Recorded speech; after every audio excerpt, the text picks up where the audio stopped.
Work out the gradient of the curve y equals 12x cubed minus 8x plus 3 all over 4x squared at the point where x equals -1.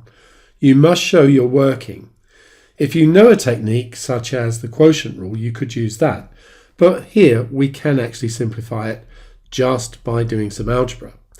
So what we're going to do is split the fraction up into 12x cubed over 4x squared minus 8x over 4x squared plus 3 over 4x squared.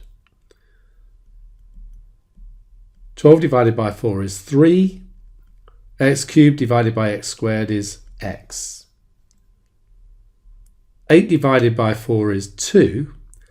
X divided by x squared is x to the -1.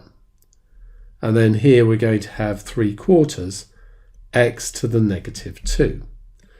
And then we can differentiate.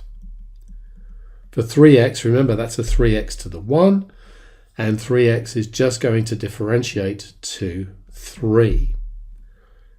Here the -1 needs to go down and multiply the -2, so we're going to get a +2.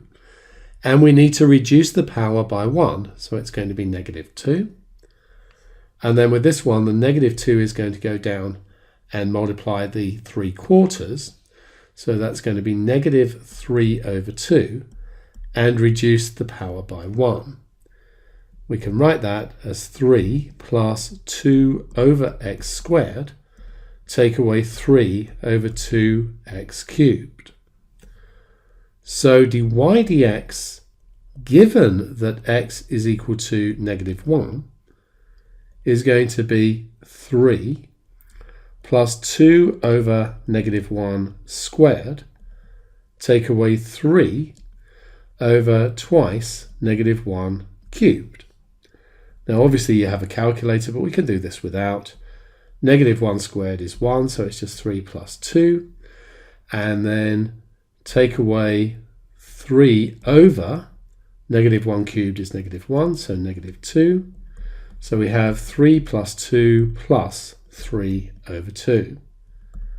So that's 5, add 1.5, which is 6.5, or 13 over 2, or 6.5, however you want to express it.